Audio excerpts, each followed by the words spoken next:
And it is Monday, April 24th. We are still on the engine part of our series.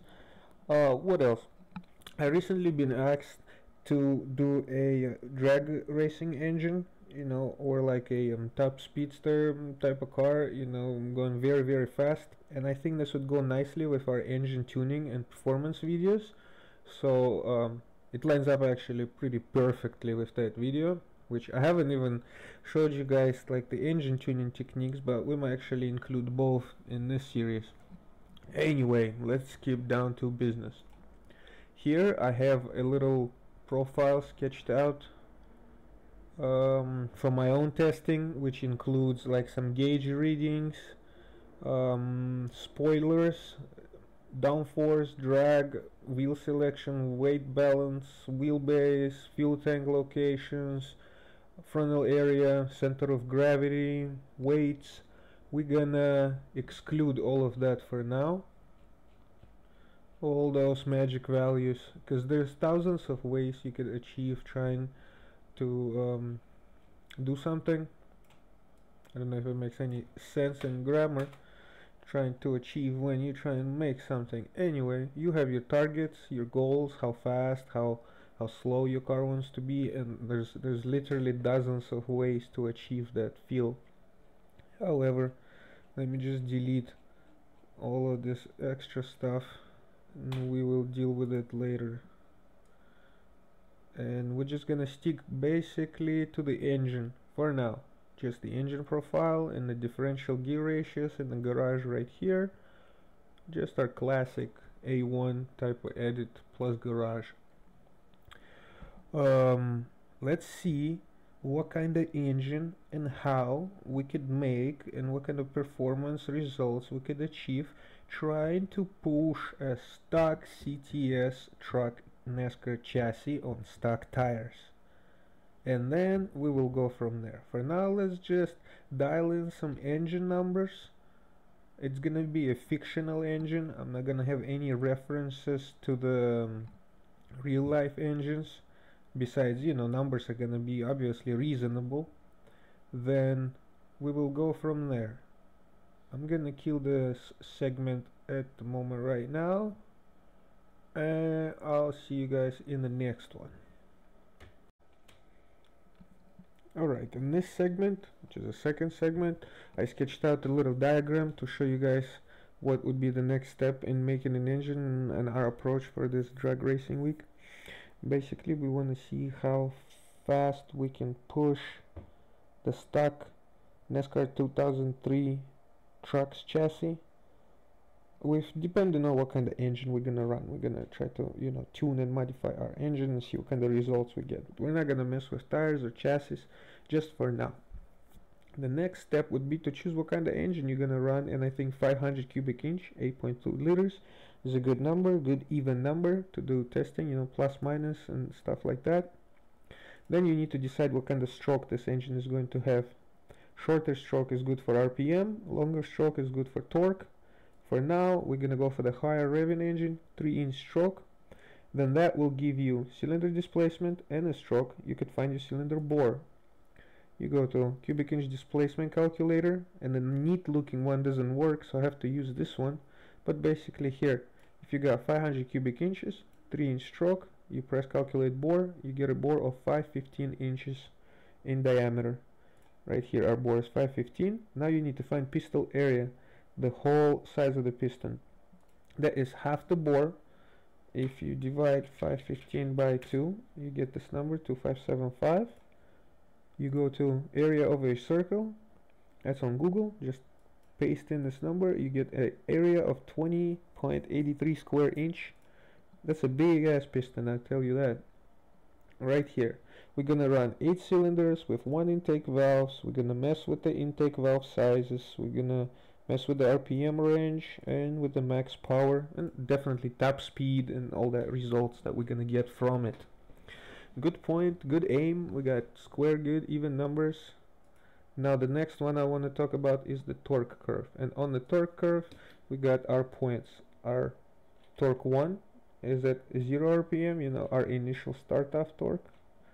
This is our maximum power, our maximum torque, and this is our maximum horsepower. Then depending on the difference between how different they are from here and how different they are from the RPM, the game's engine assumes a lot of qualities about our simulated engine, of like what the volumetric efficiency is, what the thermal efficiency, and stuff like that. More to be found out. It's still all under research.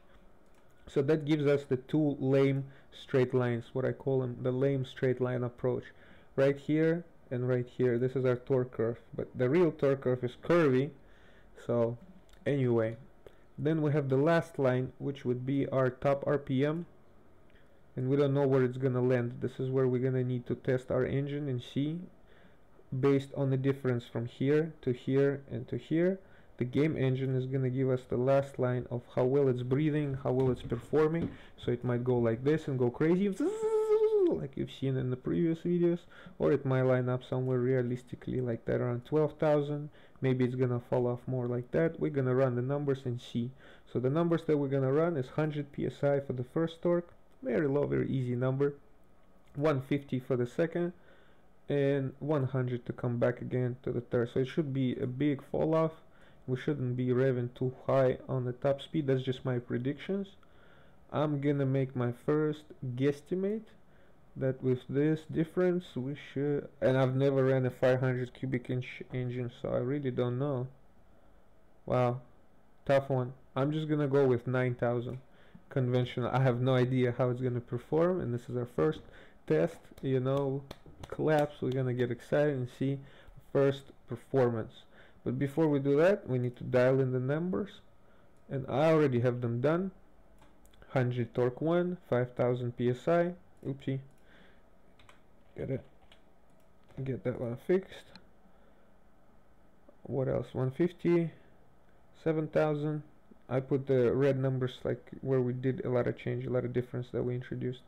100, and we're making it out of the 283. So all the torque numbers are very close to the 283, but the RPMs have been greatly increased. And cylinder displacement right here, the biggest one we have in the game is 450. This one is 500. 8 cylinders, 1 intake valve per head, and we're gonna check how many intake. We're gonna adjust the intake valve sizes. We're gonna run the smallest one for now, but then that'll change with time. Then what else? The red line is set to 20,000, just so the engine could free spin as much as it can, and then we'll see where it will run out of breath. And peak power, I really don't think this is peak power. I really think this is something else, but changing it to anything doesn't seem to do anything in game. So I changed it to 10 right here. However, we see the variation between other numbers, so it is an important number somehow, but we're still doing testing.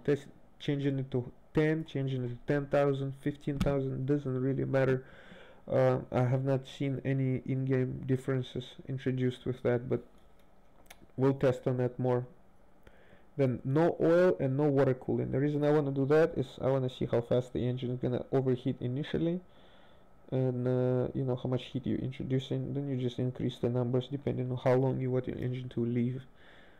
4 gears, we can run 6 if we want to. They're all unlocked. Differential has been set free, and we're ready to go. I'm gonna save it, and I'll see you in the next segment.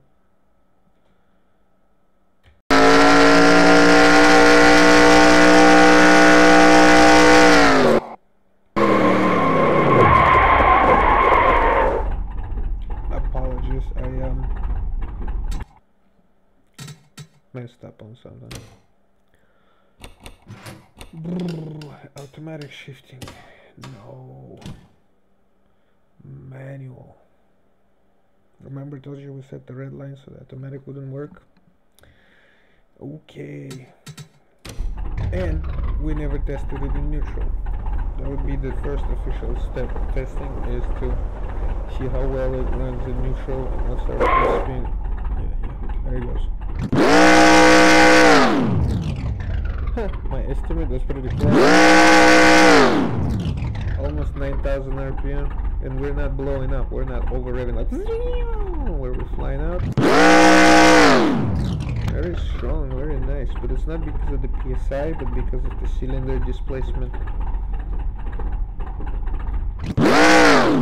Alright, finally let's go do our test.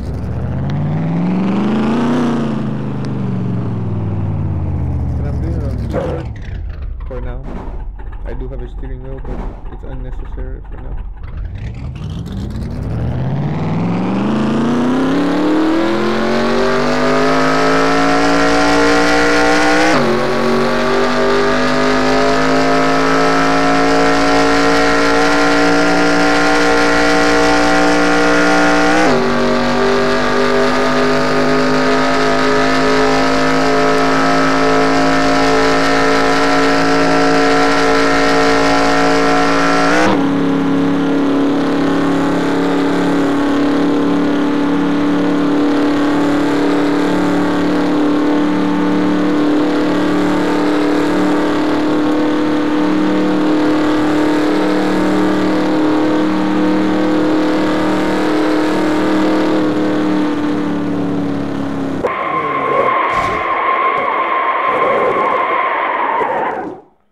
So much displacement, so much air fuel, whatever the heat that we build up with this engine at this value. You alright? Yeah, time for the heat. You blew the engine. Yeah, so we did not even last past the finish line with this cooling and with how much heat this engine is producing based on the engine size, like how much of the displacement it has. I think it has a lot to do with the heat the engine is producing. I believe that's one clue that we get from like in the guessing, making our guesses at the hard code, is that the cubic inch displacement and the heat production, like how much heat your engine produces, is not directly but you know, not proportional but related to each other in a strong way. Anyway, this seemed like the 500 cubic inch huge engine producing as much psi in efficiency as a 1961-283, you know, max like 150 psi at 5000. It was able to go past 150, 160, but that's really about it. We'll do another run right now and start tuning. You know, you need to have a base. You need to have a first basic base, and then from that base you start tuning. Let's go one more time. I'll give it a little cheating and start earlier.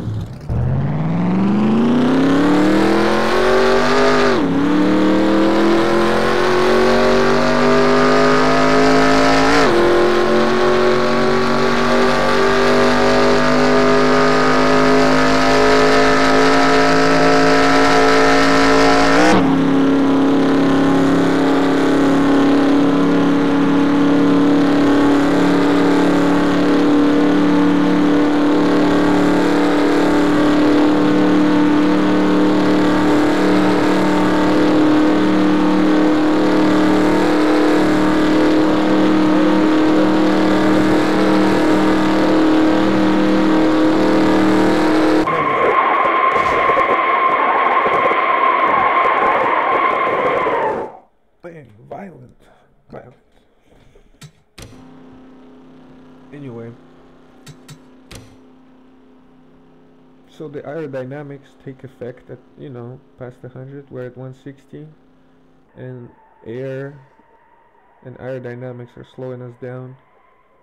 Plus, we're only making what, 100 psi up top end at 7000, like predicted, and we're only making 150 psi at 5000 as our max power. It's really small numbers, like 1960s numbers, nothing. We're not even talking about top speed or anything, just, you know, basic numbers. And pretty much this is realistic results. The only thing I'm surprised is that we're not making that much power. It's much quicker than the 283, I could tell you that. That means we're spraying more fuel and more air and everything, but we're definitely producing more heat with a bigger size engine. That's one thing we could take from this video, and I'll see you guys in the next one. It's gonna be more fun, I promise you.